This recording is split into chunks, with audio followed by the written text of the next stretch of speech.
नमस्कार साथियों, मैं प्रियंका गुप्ता इस चैनल अध्ययन पे आप सबका स्वागत करती हूँ। कैसे हैं आप सब लोग? जो हम लोग वन शॉट वन टॉपिक कर रहे हैं, ठीक है। तो आज हम लोग पढ़ने वाले नीति आयोग के बारे में, जहाँ से क्वेश्चन बनते ही हैं। अभी आपके जून में भी क्वेश्चन पूछा गया है, इसके अलावा मार्च में भी क्वेश्चन पूछा गया है, ठीक है। तो जो हम लोग ने हायर एजुकेशन की क्लास की है, पेड क्लास में करवाई गई है, तो वहाँ पे इन सब के बारे में थोड़े थोड़े व्यू दिए गए हैं। इसके अलावा हम लोग यहाँ पे डिटेल में करेंगे जो सबके लिए बेनिफिशियल हो, ठीक है।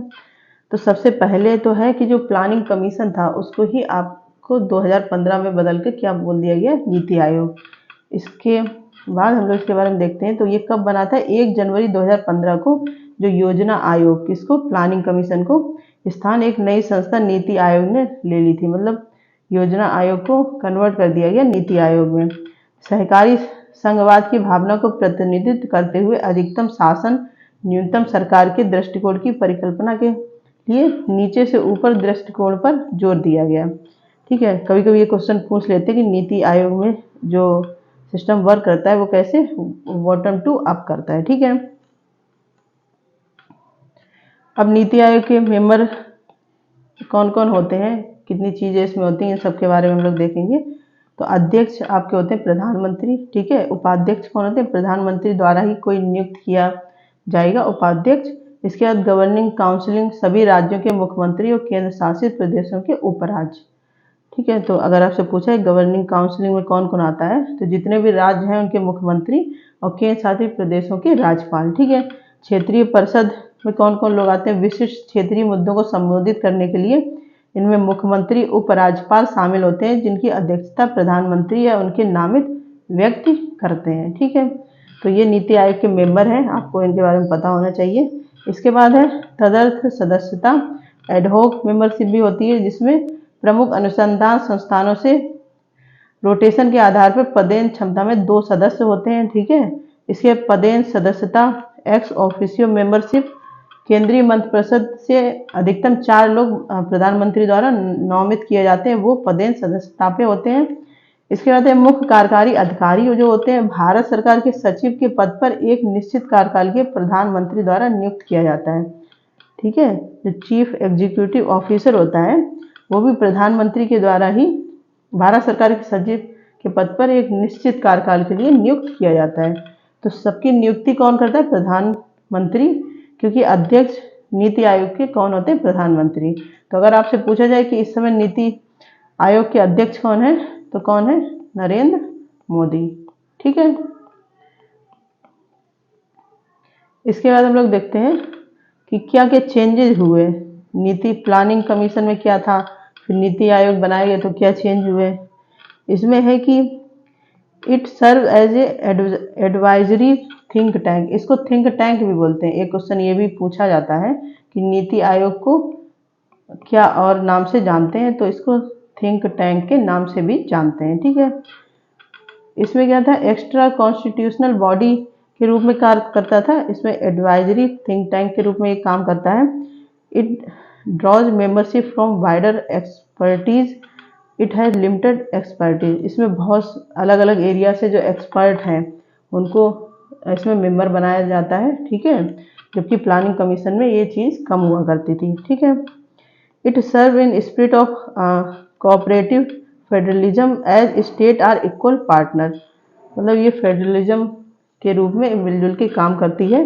State participate as spectators in annual plan meeting, इसमें कि एक एनुअल मीटिंग के हिसाब से सारे पार्टिसिपेशन होते थे। इसमें है कि सब लोग मिलके करते हैं, ठीक है। इसके बाद है secretarial to be known as CEO appointed by prime minister. Recently Parameswaran Iyer become the CEO of NITI Aayog. तो आपके CEO भी पूछे जाते हैं, ठीक है। इसके बाद it focus on bottom up, ये भी इम्पोर्टेंट क्वेश्चन है, इससे क्वेश्चन बनता भी है कि इसमें कौन सी अप्रोच अपनाते हैं, तो बॉटम अप अप्रोच अपनाते हैं। जबकि जब प्लानिंग कमीशन था तो उसमें टॉप टू डाउन अप्रोच अपनाई जाती थी, ठीक है। एक तो आपका थिंक टैंक, इसके अलावा बॉटम अप अप्रोच। इसके नीति आयोग के कौन CEO है और अध्यक्ष कौन है और कौन कौन से मेंबर होते हैं। मेन अध्यक्ष और CEO पूछे जाते हैं। और कभी कभी आपके ये एक्स ऑफिशियो मेंबर भी पदेन अध्यक्ष कौन है ये भी पूछ लिया जाता है। ठीक है, अब नीति आयोग किधर मेन इनिशिएटिव मतलब मेन इन पे किन किन चीज़ों में ये काम करता है इसके बारे में हम लोग देखेंगे। तो जैसे आपने देखा एसडीजी इंडिया इंडेक्स, ठीक है, जो एसडीजी गोल रखे गए हैं 2030 तक जिनकी पूरा करना है, ठीक है, तो हर साल उसका एक इंडेक्स लागू होता है, तो वो आपको पता होना चाहिए कि 2023 में कौन सा है। ठीक है, मैं इसकी अलग भी करवा दूंगी इंडेक्स की यहाँ पे, लेकिन अभी हम लोग देख रहे हैं कि नीति आयोग किन किन चीज़ों पे फोकस करता है। समग्र जल प्रबंधन सूचकांक, इसके बाद अटल इनोवेशन मिशन, SSTH परियोजना, आकांक्षी जिला कार्यक्रम, स्कूल शिक्षा गुणवत्ता सूचकांक, ठीक है, जिला अस्पताल सूचकांक, स्वास्थ्य सूचकांक, इसके बाद कृषि विपणन एवं किसान हितैषी सुधार सूचकांक। तो देख रहे हैं सारे इंडेक्स इसमें आते हैं। ठीक है, भारत नवाचार सूचकांक, वुमेन ट्रांसफरिंग इंडिया अवार्ड, सुशासन सूचकांक, इससे क्वेश्चन पूछा भी जाता है। महिला उद्यमिता मंच, 75 वर्ष की आयु में नए भारत के लिए रणनीति, इसके बाद मेथेनॉल अर्थव्यवस्था का कार्यक्रम। तो ये मेन फोकस एरिया है जो नीति आयोग के इनिशिएटिव हैं। ठीक है, इसके बाद इसके ऑब्जेक्टिव मतलब उद्देश्य क्या है, राज्यों की सक्रिय भागीदारी के साथ साथ राष्ट्रीय विकास प्राथमिकताओं, क्षेत्रों और रणनीतियों का एक साझा दृष्टिकोण विकसित करना।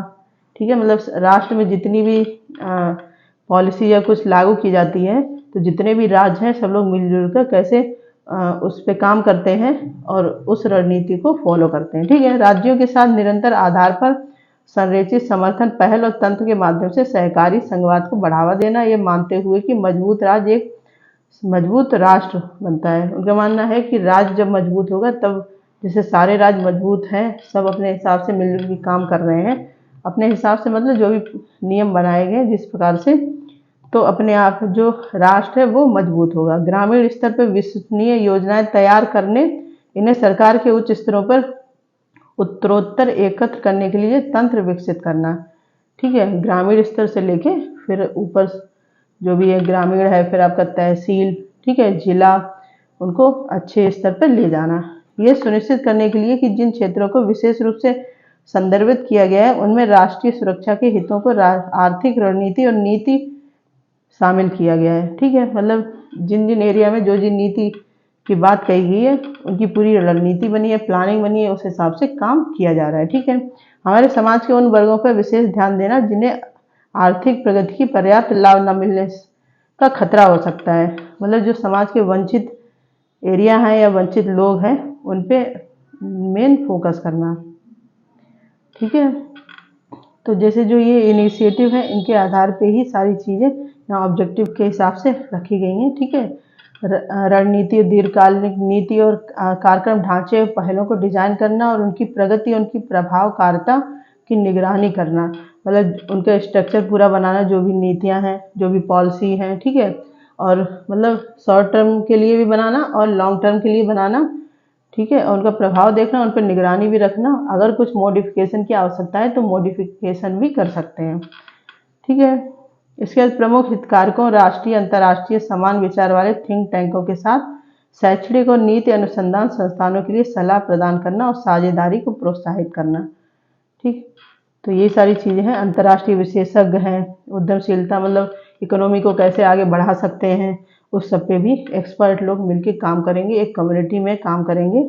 ठीक है, एक दूसरे को कह सकते हैं कि सहयोग भी करेंगे। ठीक है, कुछ नया खोजने की आवश्यकता है तो उस पर भी काम किया जाएगा। मतलब टोटल ओवरऑल है कि विकास को बढ़ावा देना हर क्षेत्र में। ठीक है, एक अत्याधुनिक संसाधन केंद्र बनाए रखना, सुशासन और सतत न्याय संगत विकास में सर्वोत्तम प्रथाओं पर अनुसंधान भंडार होना, साथ ही हितधारकों तक उनके प्रयास में मदद करना। ठीक है, जैसे शिक्षा के क्षेत्र में कैसे आगे बढ़ा जा सकता है। ठीक है, गर्ल वुमेन एजुकेशन पे कैसे काम किया जा सकता है, इसके बाद स्वास्थ्य के क्षेत्र में कैसे किया जा सकता है, तो इन सब पे ही मिलके काम करना। हम लोग देखेंगे फीचर्स क्या है। नीति आयोग खुद को आवश्यक ज्ञान और कौशल के साथ अत्याधुनिक संसाधन केंद्र के रूप में विकसित कर रहा है, जो इसे गति के साथ कार्य करने, अनुसंधान और नवाचार को बढ़ावा देने, सरकार के लिए रणनीतिक नीति प्रदान करने और आकस्मिक मुद्दों से निपटने में सक्षम बनाएगा। मतलब कोई भी अगर एकदम से आपत्तिजनक वाली कोई चीज़ हो जाती है, जैसे अभी कोविड का ही टाइम था, तो किस प्रकार से हम उस समस्या से बाहर निकल सकते हैं, इन सब की रणनीति तुरंत तैयार करना, पहले से ही इन सब चीज़ों पर विचार करना। और जब से कोविड की चीज़ें हुई हैं वैसे भी इन सब चीज़ों पे ज़्यादा ध्यान देने लगी है सरकार। ठीक है, यह एक संगठन कारखाना है, विकास निगरानी और मूल्यांकन संगठन, इसको DMEO, एक प्रमुख पहल अटल इनोवेशन मिशन और एक स्वायत्त निकाय राष्ट्रीय श्रम अर्थशास्त्र अनुसंधान विकास संस्थान, जिसको क्या बोलते हैं, labour economics research and development द्वारा समर्पित है। तो ये सारी चीज़ें मिलके यहाँ पे इसको सपोर्ट करती हैं। ठीक है, इसे नीति आयोग की संपूर्ण गतिविधियों के 4 मुख्य प्रमुखों में विभाजित किया जाता है। अब इसकी जो जितनी भी गतिविधियां हैं वो मुख्य 4 रूप में डिवाइड की जाती हैं। एक तो है कि नीति एवं कार्यक्रम रूपरेखा, मतलब कोई पॉलिसी बनी है तो सबसे पहले तो जमीनी स्तर पे उसको पूरी सर्च होगी, कहते हैं रिसर्च होगी जो भी, ठीक है, ग्रामीण लेवल से पूरे आपके स्टेट लेवल तक सारी पहलुओं पर ध्यान दिया जाएगा। उस क्षेत्र में जो भी एक्सपर्ट है उनसे बात की जाएगी, फिर कोई पॉलिसी बनाई जाएगी, फिर उसका पूरे प्लानिंग बनाई जाएगी, कैसे उस पर काम किया जाएगा। ठीक है, जिससे कि क्वालिटी अच्छी से बढ़े। इसके सहकारी संघवाद, अब है कि सब लोग मिलजुल के काम करेंगे तभी सारी चीज़ें और अच्छे से हो पाएंगी। इसके बाद मॉनिटरिंग एवं एवोल्यूशन, मतलब जांचना और परखना।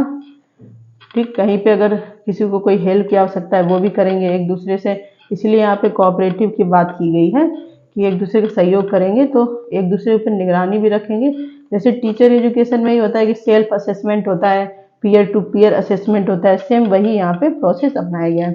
थिंक टैंक और knowledge and innovation hub, think tank knowledge से रिलेटेड और क्या क्या नया कर सकते हैं इन सब पे, तो ये 4 प्रमुख कह सकते हैं गतिविधियां हैं जिन पे ये पूरा नीति आयोग काम करता है। ठीक है, तो ये नीति आयोग था। इसके बाद यहाँ पे जो मेन है इसकी मैं अलग से करवा भी दूंगी, फिर भी आप जैसे चेयरमैन तो मैंने बता दिया, भी प्रधानमंत्री होते वो होते हैं। इसके बाद आपके एक्स ऑफिसियो मेंबरशिप कौन है और CEO कौन है नीति आयोग के, ये सब इसी प्रकार से क्वेश्चन आपके UGC नेट पे बनते हैं। तो अगर आपको आज की क्लास अच्छी लगी हो तो कमेंट सेक्शन में बता सकते हैं। अगर आपको लगता है कोई अलग से टॉपिक करवाने की आवश्यकता है, ठीक है, आपके एग्जाम से रिलेटेड, और UGC नेट ही नहीं, आप कोई असिस्टेंट प्रोफेसर तैयारी कर रहे हैं, फिर किसी की भी कोई टॉपिक आपको थोड़ा सा गड़बड़ लगता है कि आपसे नहीं हो पा रहा है, तो आप बता सकते हैं, उस पर भी हम लोग कोई टॉपिक लेके आ सकते हैं। ठीक है, और इसी प्रकार के प्यार और सहयोग के लिए बने रहिए चैनल से।